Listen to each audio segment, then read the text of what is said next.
Okay, today we're exploring the world of Monster Hunter creatures meeting the Monsterverse. Just like a beautiful combination of Japanese artistry. Leave a like on the video, check out Goji Guy for making this awesome video, and let's get into it.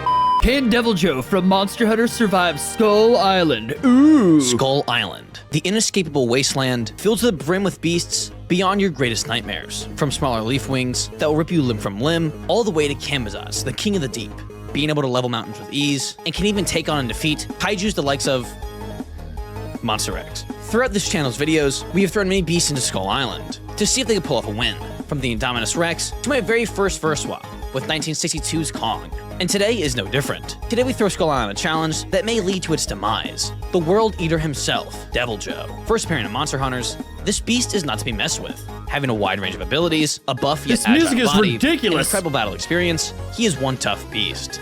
Being one of the strongest forces that his universe has to offer. But while he's strong in his universe, can he withstand another? Today we're here to ask the question, can Deviljho survive Monster vs. Skull Island? I've spent hundreds of hours hunting Deviljho. That dude is mean as hell. He could absolutely solo a Skullcrawler. As long as he avoids the big Skullcrawler, he shouldn't have much of an issue. But also, I don't know, I got 3 hours of sleep last night because of Marvel Rivals, and I can't think straight. Hello everyone, it's your host Goji Guy, and today I have a special video cooked up for you all. For well over a year now, you all have asked for a Monster Hunter video. Today, I finally deliver. Now with that being said, I want to apologize to all the Monster Hunter fans watching. I'm sure I'll miss a few things when it comes to Deviljho, as I've never actually personally played the game, but it has always interested me. Monster Hunter fans are such turds. My first time meeting the fan base, I posted an ARC mod of Deviljho. I didn't know where Deviljho was from. I got like 13,000 dislikes on that video just for not knowing what game he was from. Ridiculous, bro. But trust me, I've done the best research I possibly can to give you a fun and insightful video. So with that being said, we need to cover a few things first, such as the size of the Deviljho, his previous experiences, and what he'll be facing off against. As this one isn't a story one like the Indominus Rex one was, we're going back to the traditional bracket, starting with his size. How big will he be? Well, according to what I can find on the wiki, there seem to be two prominent types of Deviljho. Firstly, the Gold Crown Small, and then the Gold Crown Large. Now, given what the sizes show, the Deviljho is between 59 to 134 feet long. So we're just gonna go in between and say around 96 feet long, which would make him stand around 30 feet tall. I also want to mention that we will be more realistic in this battle, as taking in-game abilities and applying them to the more grounded, heavy air quotes there, world of the Monsterverse just wouldn't work out. That just sounds like fancy talk for nerfing him. For example, Deviljho's Dragon Breath, one of his abilities he uses when he's in his buffed form. While in game we don't really know exactly what it is, taking it into the Monsterverse, it would pretty much just be really radioactive fire, most likely instantly giving victims radiation scars. Now let's move on to his previous fights, and what advantages he'll have entering Skull Island. Well, often the main thing that many kaijus and dinosaurs have to get past on this island is the environment of Skull Island, as many aren't used to its landscape, and the creatures it holds within. But Deviljho doesn't have to worry about that at all. He's equipped to handle pretty much any environment, from volcanoes and swamps to glacier valleys and arctic ridges. There is nowhere on the island Deviljho won't thrive in. For his strength, we aren't quite sure, as there aren't really any given weights for the verse, but if you put it into the Monsterverse style, he can most likely push and pull a few hundred tons. Though he's also surprisingly fast and nimble, being unmatched in agility, and he's able to hop around as if trained by Megalon himself. So, who will he be fighting? Well, he'll have to climb through 5 categories, each one getting stronger and stronger. Starting with the Cat 5s. Nope, not those ones. The Cat 5 class are small, easily killable creatures, ones even humans can handle. This category is home to the Leafwing, the Spore Mantis, and ends off with the Mother Longlegs. Bro, how are you killing a Spore Mantis? I guess with weaponry? I thought it meant like barehanded, because no way. We move on to Cat 4. These beasts are slightly more dangerous, and are harder to take down. And here we have the Skyr Buffalo, the Croc Monster, and the Mantle Claw. Moving on to Cat 3. This is where things really get serious. These beasts are able to rip through groups with ease, and each of them pack one heck of a punch. And here you have the Volt Panther, the Spirit Tiger, and the Siren Jaw.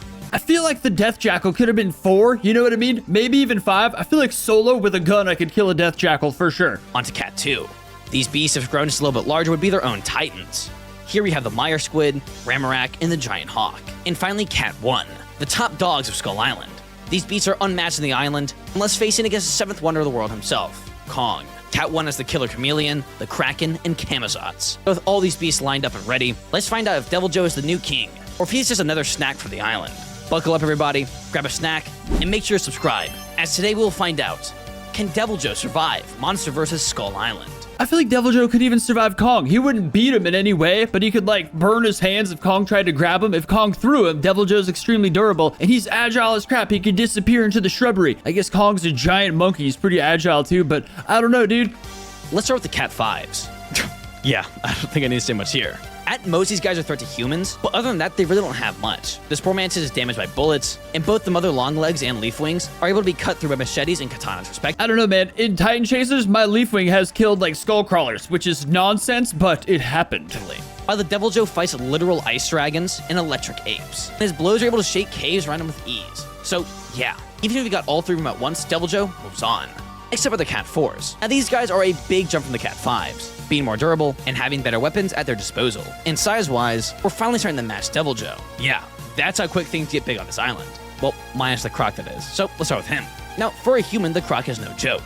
He rips through flesh with ease, and he's able to withstand great falls like it's nothing.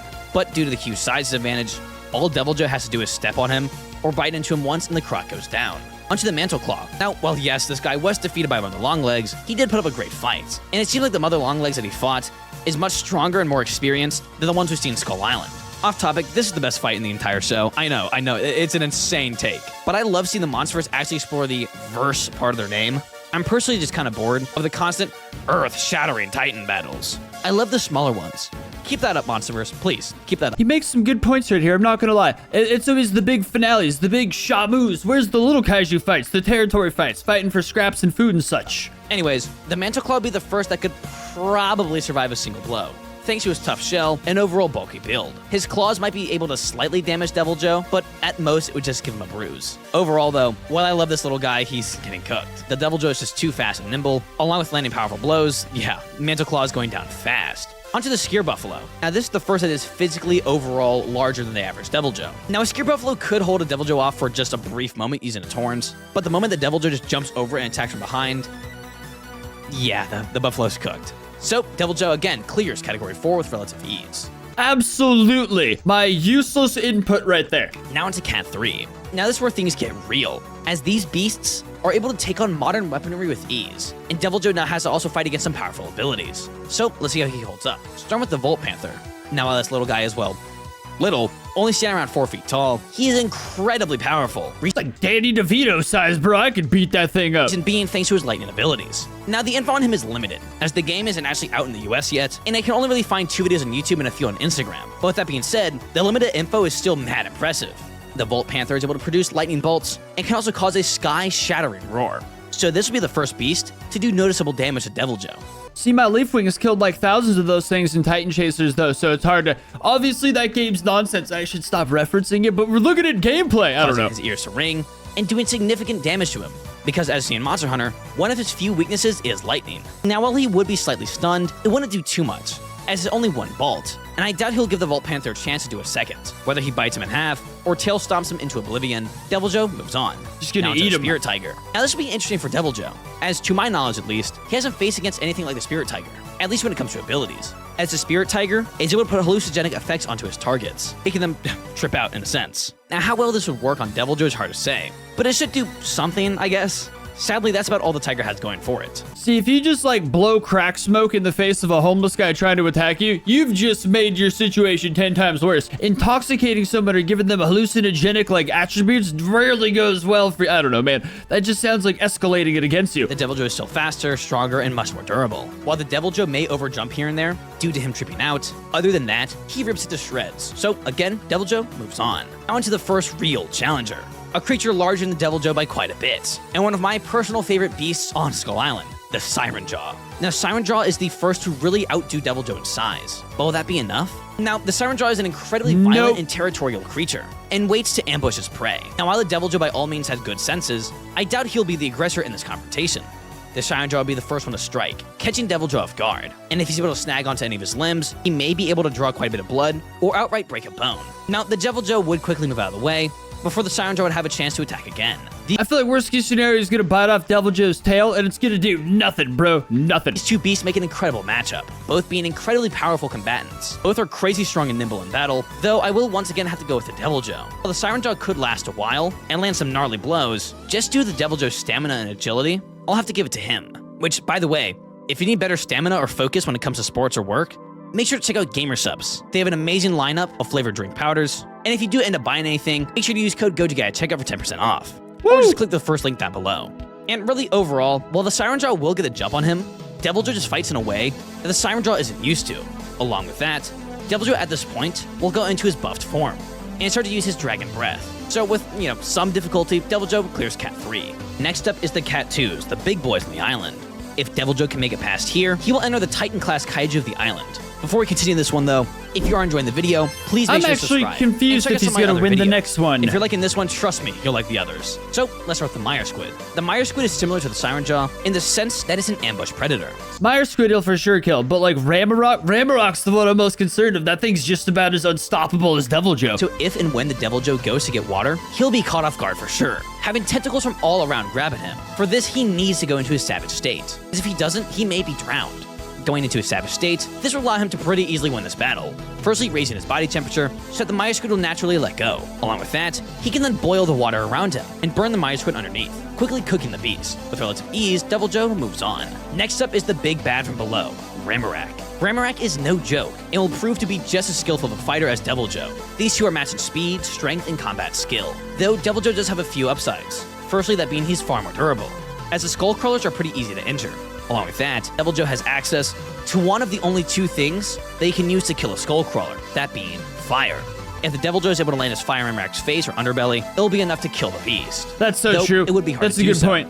as Ramorak is just such an agile creature, and will quickly dodge many of his attacks. Again, this one comes down to stamina, but I do see Deviljho pulling through with mid-difficulty. And now, finally, the last hope holding Deviljho from the Titan class. I think what would be the defining factor is they could both fight forever, but the crawlers have that quick freaking metabolism where they have to eat constantly. They're burning calories every second they're alive. Well, I guess we all are, but they're burning an extreme amount to the point that they have to eat constantly anything they can get, so Deviljho would outlast it in that sense for sure. Kong's giant hawk from Skull Island, the anime. This bird is incredibly skilled in hunting and is insanely smart.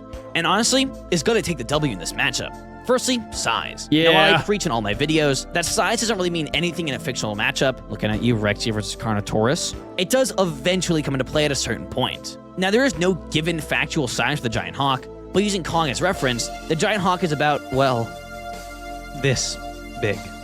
Yeah, it's wraps. Pretty much imagine an eagle grabbing a bunny. Yeah, that's how this would play out. Now, while in the air, Deviljho could try to use his Dragon Breath. There are a few issues. One, due to the hawk's size, they would be flying at such a fast speed, even if Deviljho shoots his breath out as hard as he can, it will be the same as pouring water out of a speeding car. The breath will just whiz past them. Secondly, I doubt it would do too much to the hawk, because at this point in Kaiju size, the radioactive breath would probably just energize the hawk if anything. And thirdly, let's throw the first two out the window, and assume the breath lands and does damage. Well, in that case, good job, Deviljho. The hawk lets you free. And now you're falling 10,000 meters towards the ground. Now, while he is durable, a fall from that height, yeah, he's cooked. And let's say he somehow miraculously survives. Well, now he's super busted up and has many broken bones. Yeah, I feel like the bird would just land and start picking his face apart right there, you know what I mean? So he'll either die of infection, or possibly be caught by another Siren Jaw skull crawler, who can now easily rip him to shreds. And that's all assuming the hawk just picks him up, nothing else. If the hawk uses its huge beak, it will chomp right through Deviljho with ease. Yeah. So Deviljho makes it far, making it to the high category 2 in power. But he is not making it to category 1. But what do you all think? Do you think he should have stopped sooner? Or should he have soloed? Let me know in the comments. If you like this video, make sure to subscribe, and check out Gamer Subs down below. Oh, also, join the Discord server. I don't really promote it that often, but it's always linked down below my videos. So if you want to talk to fellow kaiju, anime, dinosaur fans, make sure to join down below. But, as always, keep collecting. Goji Guy, out. I do have opinions. I think Deviljho would prosper just fine. Obviously, Ramorak's asleep a lot. Kong actually may get pretty freaking pissed if he goes around upsetting the ecosystem, which he's most likely going to. Deviljho's gonna hunt one too many skewer buffaloes. It's gonna piss Kong off, and then he's gonna have a whole issue on his hand. Yeah, I think ultimately that's what he could like lay low with the smaller creatures and just kind of exist along the island. And eventually, how he would die is like pissing Kong off. I guess actually, if he starts enough beef with skull crawlers, he's pretty disruptive. He could possibly wake Ramorak up, which was like the whole thing they were trying to avoid. He's gonna force one of the category 1 giant creatures to step in, and that's where he would eventually die. But yeah, either way, leave a like, subscribe for more if you made it to the end. Check out Goji Guy, link down below, because he makes cool stuff. And I'll see you next time.